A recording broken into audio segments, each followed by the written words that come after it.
ও ব্যক্তির জাহান্নাম নিশ্চিত, গ্যারেন্টেড জাহান্নামে। তিনটা অভ্যাস যদি কোনো মানুষের মধ্যে থাকে, ও ব্যক্তির জাহান্নাম গ্যারেন্টেড, ও জাহান্নামে যাবে কনফার্ম, এক বিনা হিসাবে জাহান্নাম, জান্নাতে না। আল্লাহ রাসূল সাল্লাল্লাহু আলাইহি ওয়াসাল্লাম বলেছেন, দেখেন আল্লাহ তাআলা কিন্তু কোনো মানুষকে জাহান্নামে পোড়ানোর জন্য বানান নাই। আল্লাহ বানিয়েছেন মানুষকে বড় মায়া করে, দয়া করে, রহম করে, মানুষ যাতে করে সুপথে ফিরে আসে, আল্লাহকে ডাকে, আল্লাহকে স্মরণ করে এবং আল্লাহর জান্নাতে যায়।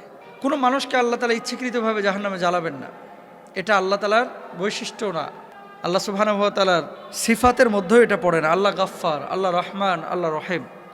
কিন্তু এমন কিছু কাজ আছে যে কাজগুলোকে আল্লাহ অত্যন্ত অপছন্দ করেন, নবী অপছন্দ করেন, কিন্তু এই কাজগুলো মানুষ অহরহ করছে। এই কাজগুলো করার কারণে মানুষ নিজের আশ্রয়স্থলটাকে জাহান্নামে বানিয়ে নিচ্ছে। তারা কারা?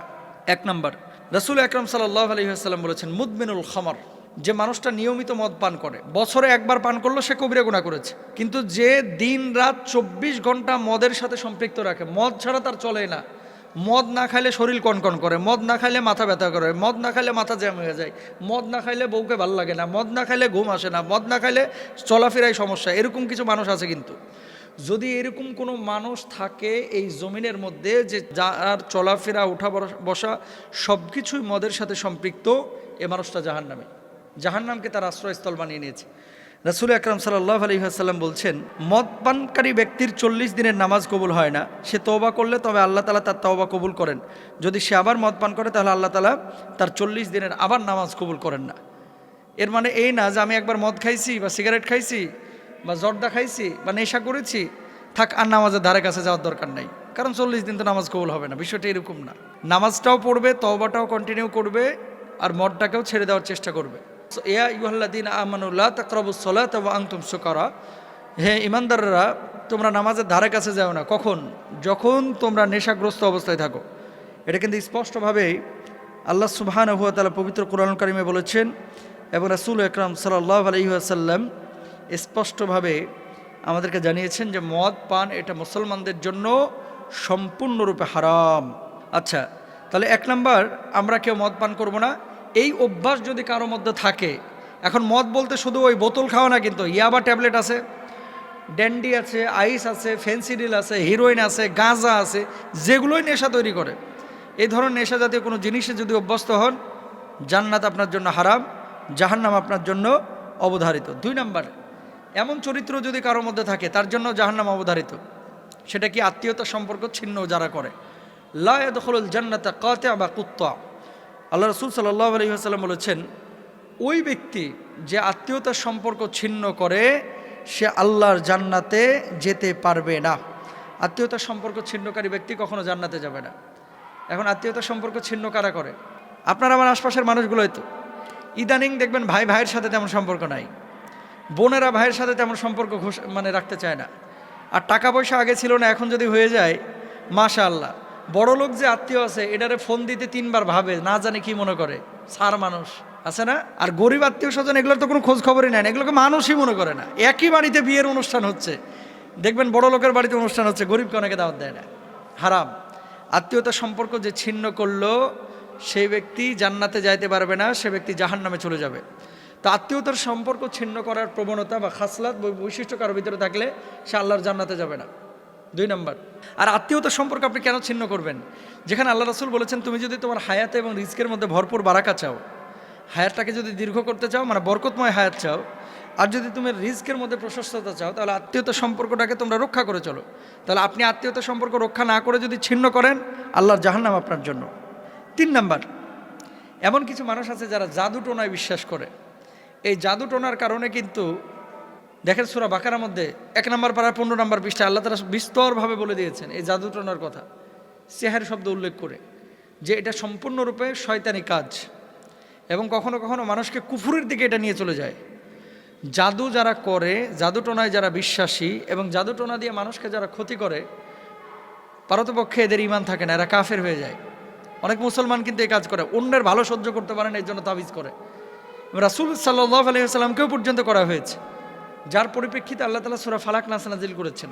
তো জাদু টোনায় জড়ানো যাবে না, জাদু টোনায় বিশ্বাস করা যাবে না, জাদু টোনা যারা করে তাদের ধারে কাছে যাওয়া যাবে না, আরেকজনের কাছে তদবির নিয়ে এসে আরেকজনের ক্ষতি করা যাবে না। যদি এরকম কেউ করে সম্পূর্ণরূপে কুফরি কাজ করে এবং তার ঈমান থাকবে না। তাহলে স্থায়ীভাবে যে তিনটা অভ্যাস মানুষকে জাহান্নামের দিকে নিয়ে যায়, আমরা পাইলাম কি? 1 নম্বর হচ্ছে মদপান, 2 নম্বর হচ্ছে আত্মীয়তার সম্পর্ক ছিন্ন, 3 নম্বর হচ্ছে জাদুটনায় যারা আসক্ত। রাসূল আকরাম সাল্লাল্লাহু আলাইহি ওয়াসাল্লাম সাহাবীদেরকে বললেন, ও সাহাবীরা, আমার উম্মতের মধ্যে 70,000 উম্মত রয়েছে যারা বিনা হিসাবে আল্লাহর জান্নাতে যাবে। সাহাবীরা বললেন, ইয়া রাসূলুল্লাহ, 70,000 মানুষ বিনা হিসাবে জান্নাতে যাবে? এই কথা বলে নবীজি ঘরে চলে গেছে, আর বলেন নাই যে কারা। কতক্ষণ পরে সাহাবীরা আলোচনা শুরু করেছে গোল গোল হয়ে, যে আচ্ছা এরা কারা? কে বলছে সাহাবীরা, কে বলছে শহীদরা, কে বলছে নবী আমি আলাইহিস সালাম। কতক্ষণ পর আল্লাহ নবী বের হয়েছে, বলছে এই কি নিয়ে তোমরা এত আলোচনা করছো? সাহাবীরা বললেন, ইয়া রাসূলুল্লাহ, আপনি যে বললেন যে 70,000 মানুষ বিনা হিসাবে জান্নাতে যাবে, এরা কারা? আমরা তো এটা নিয়ে কনফিউশনে পড়ে গেছি। আল্লাহ নবী বললেন, লা ইয়াস্তারকুনা ওয়ালা ইয়াত্তাইয়ারুনা ওয়ালা ইয়াত্তাউনা ওয়ালা রব্বিহিম ইয়াতাওয়াক্কালুন। যারা দাগ কেটে চিকিৎসা গ্রহণ করে না, গালগুল কাইটা, হাত পা কাইটা, তারপরে আগুনের শেক টেক দিয়ে এমনভাবে স্পট ফেলে, এই ধরনের কোনো চিকিৎসা যারা গ্রহণ করে না, ওই ঝাড়ফুঁক আর কি, অবৈধ ঝাড়ফুঁক যেগুলা, অশুভ লক্ষণ যারা বিশ্বাস করে না, অলক্ষণী কুলক্ষণী বলতে কোনো কিছু পৃথিবীতে নাই, সব কিছুই ভালো। তবে হ্যাঁ, কখনো কখনো মানুষ আপনার ক্ষতি করতে চায়। এই জন্য আল্লাহ রাসূল সাল্লাল্লাহু আলাইহি ওয়াসাল্লাম আয়াতুল কুরসির আমল শিখিয়েছেন, সূরা ফালাক নাসের আমল শিখিয়েছেন। অশুভ লক্ষণ বিশ্বাস করা যাবে না। বিড়াল দৌড় মারছে, কাক বাড়ির ওপরে ডাক দিয়েছে, এই জন্য খারাপ কিছু আসবে, বিশ্বাস করা যাবে না। এবং আল্লাহর ওপরে সবসময় তাওয়াক্কুল করতে হবে। আর অবৈধ ঝাড়ফুঁক, মাছের চোখ দিয়া, মাছের আইস দিয়া, মহিলার ওই যে ঘর থেকে চুল নিয়ে এসে আরেকজনের ওন্নার কোনা কাইটা নিয়ে এসে তাবিজ করে সেই মেয়েকে বসে আনার জন্য চেষ্টা করা, তদবির করা, চেষ্টা চালানো সম্পূর্ণরূপে হারাম, এগুলো করা যাবে না। আল্লাহ তাআলা আমাদেরকে বোঝার তৌফিক দান করুন। আজকে একটা আমল আপনাদের সামনে পেশ করতে যাচ্ছি, যে আমলটি যদি আপনি করেন 70,000 ফেরেশতা কন্টিনিউ আপনার জন্য দোয়া করবে। সুবহানাল্লাহ, এমন একটি গুরুত্বপূর্ণ আমল, অথচ অহরহ সচরাচর এই আমলটা আমাদের সামনে আসে। এটা করতে কোনো টাকা লাগে না, পয়সা লাগে না, তারপরে খাবার দাবার খাওয়ানোর প্রয়োজন হয় না, আহামরি কোনো সময়ও খরচ হয় না। কিন্তু আমরা এক্ষেত্রে অনেকে উদাসীন। আমলটা কি? আমলটা শোনার আগে হাদিসটা শুনেন। রাসূল আকরাম সাল্লাল্লাহু আলাইহি ওয়াসাল্লামের যে হাদিসটি শুয়াইর বিন আবু ফাখিতা স্বীয় পিতা থেকে বর্ণনা করেন, তিনি কি বলছেন? তিনি আবার একদিন হযরত আলী রাদিয়াল্লাহু তাআলা আনহু তিনি বলছেন, আমার হাত ধরে বললেন, চলো আমরা হাসানের সেবা শুশ্রূষা করে আসি। সেখানে গিয়ে আমরা হযরত আবু মুসাকে দেখতে পেলাম।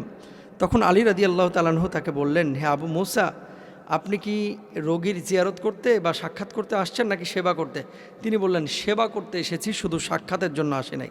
কথাটা কি? ফাকাল আলিয়ুন আইদান জিতা ইয়া আবা মুসা আম জাইরা? ফাকাল লা বাল আইদান।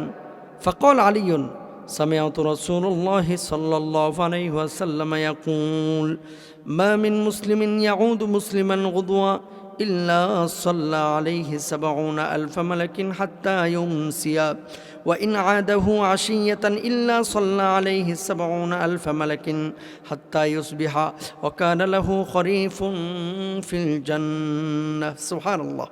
তিনি বলেন, এ কথা শুনে আলী রাদিয়াল্লাহু তাআলা আনহু বললেন, আমি রাসূল আকরাম সাল্লাল্লাহু আলাইহি ওয়াসাল্লামকে বলতে শুনেছি যে মুসলিম ব্যক্তি অন্য কোনো অসুস্থ মুসলিম ব্যক্তির সেবা শুশ্রূষা করতে গমন করে সকালবেলায়, তাহলে সন্ধ্যা পর্যন্ত 70,000 ফেরেশতা তার জন্য কন্টিনিউয়াস দোয়া করতে থাকে। সুবহানাল্লাহ। আর যখন সন্ধ্যাবেলায় কেউ দেখতে যায়, তাহলে সকাল হওয়া পর্যন্ত 70,000 ফেরেশতা তার জন্য দোয়া করতে থাকে, আর সে জান্নাতে আল্লাহ সুবহানাহু ওয়া তাআলার পক্ষ থেকে ফল ভোগ করতে থাকবে। সুবহানাল্লাহ।